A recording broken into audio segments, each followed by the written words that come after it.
Hello നമസ്കാരം, welcome to Mollywood talks. നമ്മൾ ഇന്ന് വന്നിരിക്കുന്നത് ഇംഗ്ലീഷ് സിനിമയുടെ റിവ്യൂമായിട്ടാണ്. കഴിഞ്ഞ ദിവസം IFFKയിൽ നിന്നും കാണാൻ സാധിച്ചിട്ടുള്ള ഒരു സിനിമയാണ്. സിനിമയുടെ പേര് അനോറ. സിനിമ 2024 പുറത്തിറങ്ങിയിട്ടുള്ള ഒരു ഇംഗ്ലീഷ് റൊമാൻറ്റിക് എന്ന് പറയാവുന്ന ഒരു കോമഡി ഡ്രാമ സിനിമയാണ്. പേഴ്സണലി ഇത്തവണത്തെ IFFKയിൽ കണ്ട സിനിമകളിൽ എനിക്ക് ഏറ്റവും ഇഷ്ടപ്പെട്ട സിനിമകളുടെ കൂട്ടത്തിൽ പെടുന്ന സിനിമയാണ് അനോറ.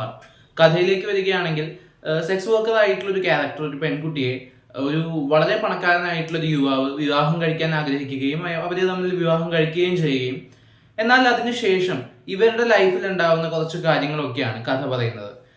ഇത് ഇവരുടെ ഫാമിലീസുമായിട്ട് ഉണ്ടാവുന്ന ഒരു എതിർപ്പും അതിനോട് ബന്ധപ്പെട്ടിട്ടുള്ള കുറച്ച് കാര്യങ്ങളൊക്കെയാണ്.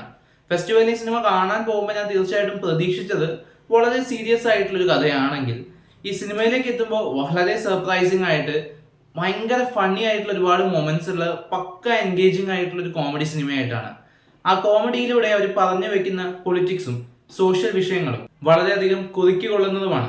സിനിമയെ പറ്റി പറയുമ്പോൾ തീർച്ചയായിട്ടും ഇത് കുറച്ച് മെച്ചൂർഡ് ആയിട്ടുള്ള ഓഡിയൻസിന് വേണ്ടിയിട്ടുള്ള സിനിമയാണ്. ഇത് അഡൽട്ട് സർട്ടിഫൈഡ് ആയിട്ടുള്ള സിനിമയാണ്.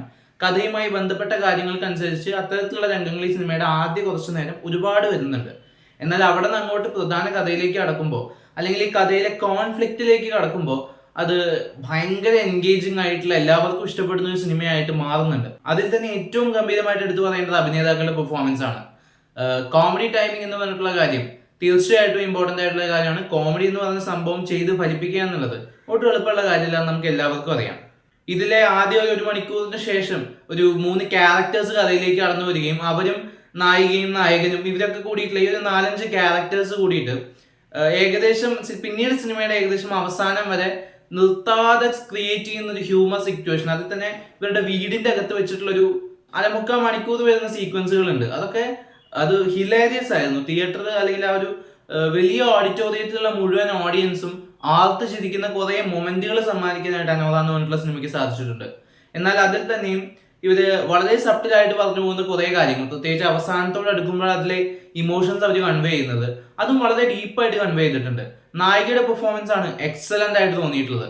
ഇമോഷണൽ രംഗങ്ങളിലായാലും ആദ്യത്തെ കുറച്ച് സീക്വൻസുകൾ ആ ക്യാരക്ടറിലേക്ക് ഭയങ്കര ഡീപ്പായിട്ട് ഇറങ്ങിപ്പോയിട്ട് ആ ഹ്യൂമർ സംഭവങ്ങളൊക്കെ വളരെ ടൈമിംഗ് എന്നൊക്കെ പറഞ്ഞാണല്ലോ, ഇവരൊക്കെ വെറുതെ എന്തെങ്കിലും ഡയലോഗ് പറയുമ്പോൾ തന്നെ നമുക്ക് ചെയ്തു വരുന്ന രീതിയിലുള്ള അത്രയും ടൈമിങ്ങും ആ എക്സ്പ്രഷൻസും കാര്യങ്ങളും ഒക്കെ ആയിരുന്നു. പിന്നെ സ്ലാപ്സ്റ്റിക് ഹ്യൂമറാണ് കടന്നു വരുന്നത്, നല്ല രീതിക്ക് ആക്റ്റീവായിട്ട് ചെയ്തിട്ടുണ്ട്.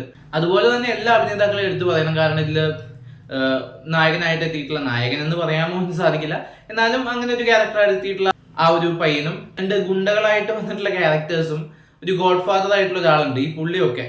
പിന്നെ ഏറ്റവും അവസാനത്തോട് എടുക്കുമ്പോഴാണ് ഈ പയ്യന്റെ മാതാപിതാക്കൾ വരുന്നു, അങ്ങനെ 2 കഥാപാത്രങ്ങളൊക്കെ വരുന്നത്. എല്ലാവരും ഈ സിനിമയിൽ അഭിനയിച്ചിട്ടുള്ള എല്ലാ ആക്ടേഴ്സും വളരെ ഗംഭീരമായിട്ടാണ് പെർഫോം ചെയ്തിട്ടുള്ളത്. കുറെ നല്ല മൊമെന്റ്സ്, ഓർത്തിരുന്ന് ചിരിക്കാവുന്ന കുറെ നല്ല മൊമെന്റ്സ് ഉള്ള സിനിമയായിട്ടാണ് അനോറ എനിക്ക് ഫീൽ ചെയ്തിട്ടുള്ളത്. എന്നാൽ ആ ചിരിക്ക് അപ്പുറത്തേക്ക് ചിന്തിക്കാനുള്ള വക നൽകുന്ന ഒരു സിനിമയാണ് നിങ്ങൾ അന്വേഷിക്കുന്നതെങ്കിൽ Anora is a best option. അപ്പൊ നിങ്ങൾ ഈ സിനിമ കണ്ടവരാണെങ്കിൽ സിനിമയെക്കുറിച്ചുള്ള അഭിപ്രായങ്ങൾ കമന്റ് ബോക്സ് വഴി രേഖപ്പെടുത്തുമെന്ന് വിശ്വസിക്കുന്നു. ചിത്രം കാണാൻ താല്പര്യമുള്ളവർക്ക് പ്രൈം വീഡിയോ വഴി അവൈലബിൾ ആണ്. തീർച്ചയായിട്ടും ഒന്ന് കണ്ടു നോക്കുക എന്നാണ് ഞാൻ പറയുന്നത്. മസ്റ്റ് വാച്ച് ആയിട്ട് ഞാൻ സജസ്റ്റ് ചെയ്യുന്ന ഒരു സിനിമയായിരിക്കും. എന്നാൽ മെച്ചൂർഡ് ഓഡിയൻസിന് വേണ്ടിയിട്ടുള്ള സിനിമയാണ്, അതുകൂടി ശ്രദ്ധിച്ചുകൊണ്ട് കാണുക. ഈ വീഡിയോ നിങ്ങൾക്ക് ഇഷ്ടപ്പെട്ടെന്ന് വിശ്വസിക്കുന്നു. ഇഷ്ടപ്പെട്ടെങ്കിൽ ചാനൽ സബ്സ്ക്രൈബ് ചെയ്യുക, വീഡിയോ ലൈക്ക് ചെയ്യുക, സപ്പോർട്ട് ചെയ്യുക. എന്തെങ്കിലും പ്രശ്നം നിങ്ങൾ നോട്ടീസ് ചെയ്യുകയാണെങ്കിൽ കമന്റ് ബോക്സിലൂടെ അറിയിക്കാൻ ശ്രമിക്കുക. നമുക്കിനി മറ്റൊരു വീഡിയോയുടെ വീണ്ടും കാണാം. ബൈ.